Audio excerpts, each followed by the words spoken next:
Jeb Bush has been trying very hard to walk the line, seeming moderate enough on the issue of immigration to not turn off Hispanic voters, but to seem at the same time xenophobic enough to be allowed to continue being a Republican candidate. Now, he recently used the term anchor babies, which is a derogatory term for babies born to undocumented immigrant parents that sort of allow them to stay in this country through birthright citizenship for the child. Let's see if his recent defense of that term allows him to walk that very narrow line. Do you worry that using the term anchor babies could affect your ability to win the Hispanic vote? Look, as I said in Spanish, my background, my life, the fact that I'm immersed in the immigrant experience, this is ludicrous for the Clinton campaign and others to suggest that somehow I'm using a derogatory term. What I was talking about was the specific case of fraud being committed where there's organized efforts, and frankly, it's more related to Asian people coming into our country, having children, in that organized efforts, taking advantage of a noble concept with this birthright citizenship. I support the 14th Amendment. Nothing about what I've said should be viewed as derogatory towards immigrants at all. Let's see if the Chinese agree. Okay. All right. So I love it in so many ways. As I said earlier in Spanish. Yeah, I got it, dude. I know. You speak Spanish, and so you're appealing to the Latino community. Okay, I got it, right? That was a nice Freudian slip. He should have said en español. Yeah. Why did he say in Spanish? Número uno, I'd like to say. Oh, sorry, I forgot. It's just, I just start speaking Spanish sometimes. I'm so fluent in Spanish. Whoops. Por favor. Okay. So, anyway. All right. And then he's like, oh, my background. I know, dude. Just say, okay, my wife's Latina. That's my wife over there. Put the camera on her. She's Latina. My kids are Hispanic. That's fair. That's fair. I wish your policies towards Latinos was better given that context, right? But nobody's doubting that you love Latinos. Your kids are Latino, right? Okay. So I got it. It's okay to say. But the pandering is just like tiresome, right? Yes. And then he's got to throw somebody under a bus. He's like, Latinos? No, they're a bigger voting bloc, right? No, I meant those some of them bitch Asians. What are they doing up in here, man? They're the ones dropping anchors all over us. Now, here's an unfortunate part. He's kind of right. Yeah. Yeah. He's kind of right. I mean, let's keep it real, right? So a lot of Asians, Chinese specifically, are coming into the country specifically for the purpose of having kids. There's like almost like tourist packages for that. There's certain hospitals they use. There's certain apartment buildings they rent out here in Southern California. We know it. We've reported on it. And so now my background allows me to comment. My wife's Asian. My kids are Asian. So as you were saying, Asians, in Mandarin. Yes, earlier I was saying in both Mandarin and Cantonese. Simultaneously. So, yeah, it's a thing that happens. Am I that wigged out by him using the term anchor babies? Maybe I'm wrong, but I'm actually not. I get why people are offended, but and it's easier for me to say I don't care that much. But look, I'm an immigrant. I'm first-generation immigrant. So if I got a right to be offended, I just happen not to be offended by that term. I don't really care that much. Yeah, I'm not offended, and I'm a white male. So, oh, okay, then you have a different I'm a third-generation immigrant, I guess. Look, I get that other communities do find it to be derogatory, particularly when it's used by people who represent a party that is seriously considering taking away birthright citizenship. I would be a little bit more worried. Now, it is true that China is one of the largest single countries in terms of the number of people who are using this system, this loophole, as he would say. That is true.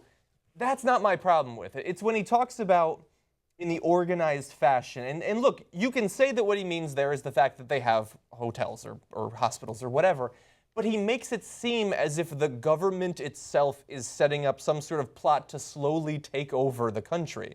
And it's the same sort of way that Trump was talking about Mexico. It's not that individual Mexicans or people from Guatemala or Honduras or wherever are choosing to come here. It's that Mexico is sending us the bad ones. It's this conspiracy theory thinking that it's an organized effort. It's not. It's fucking incentives that individual people are responding to, and we can influence those incentives. It is not a government conspiracy to destroy the purity of America. And oftentimes in the case of the Chinese, it's usually the richest that are coming here, that have the money, the luxury, to be able to afford to come here and have babies here, because it's not easy to get here if you're in China. And you oftentimes the most privileged. Now, the Chinese government want those people leaving. That's a brain drain in a lot of ways. Exactly, yeah. And that's also a drain of their resources and the money that they have that they could bring here. Now, the reason they want to have their kids here and have them have American citizenship is because they might want to move here and then take their money out of China. China doesn't want that. So this whole idea of like, China's sending the anchor babies or the Mexicans You got too many millionaires. Be gone with you. Okay, yeah, absurd. Yeah, and then this, I would also say, maybe fights back against the idea that Trump has been saying that, like, China, Mexico, they're beating us at everything now. No, they still want to come here, man. That implies that we're winning in some ways. Yeah, that's a ways, great at the very point. least. Yeah, and they're apparently also beating us in babies. Exactly. Like, apparently they like to have sex. God bless their hearts. Dropping those anchor babies. sort of all over. understand. Okay, I'm against the word. That's, yeah. The phrase. You're not allowed to say that about Hispanics or Asians. We'll have to find some other group. Okay. Okay. But this attempt to sort of placate both the hardliners in his party and potential voters, not Chinese voters, he's apparently not worried about them, but Hispanic voters, was met with at least one piece of opposition, and that comes from Donald Trump, who doesn't like him horning in on his racism game. So Donald Trump began one of his now famous Twitter storms, since the man who's running for president has nothing better to do with his time than to spend all of it on social media. He says, in a clumsy move to get out of his anchor baby's dilemma, where he signed that he would not use that term and now uses it, he blamed Asians. Asians are very offended that he speaks to a lot of Asians, so he can speak for them. Yeah. Asians are very offended that Jeb said that anchor babies applies to them as a way to be more politically correct to Hispanics. A mess. Then he did one of his... Can I just say, the things that he chooses to capitalize amuse me, right? Like, you wouldn't have said racist things against Asians, right? You only do racist things against Latinos. Yes. So, like, I like that distinction he's drawing. Second of all, like, he capitalizes Asians. Why are you screaming? Because he talks like a third grader, Yes. right? And then in the second tweet, the only thing he capitalizes is Jeb. Like, it's almost as if it's an insult. Yeah. Asians are very offended. Jeb said that. Maybe it's like a Mad Libs, and when he inserts the nouns, it does it in all caps? I don't know. Look, what it reminds me of is when you go in like comment sections and crazy people begin ranting, they have this thing where they have to randomly capitalize. Like sometimes they'll do the shout capitalization, sometimes they'll just do the first letter of a word that has no reason to be capitalized. It's like a weird, crazy person mental tick. But then, I like this, he sort of gloms on to someone else's tweet. Jeb Bush is crazy. Who cares that he speaks Mexican? This is America, comma, English, space, double exclamation point. Okay. What's the space for? And he's not speaking Mexican. So, no, but that's the one that really interests me. First of all, it's interesting because it's wonderfully ridiculous, right? Okay. But as I look at that, I go, okay, so what is Trump doing? Is he as ignorant as his voters? And so it's not as much of an act as you think it is. He really is at an education level of a third grader, and that's why he screams into the Twitter, right? And calls people baby and dum-dum and things like that. Yeah. So does he actually believe that Jeb Bush speaks Mexican? Or does he think, is he a mad genius and he thinks, oh, this will work with my voters. I know that he speaks Spanish, but let me quote this guy saying he speaks Mexican because my voters are actually dum-dums and they'll really enjoy that, right? I don't know which one it is. I really don't know. I want it to be both at the same time. I think the second one in this case.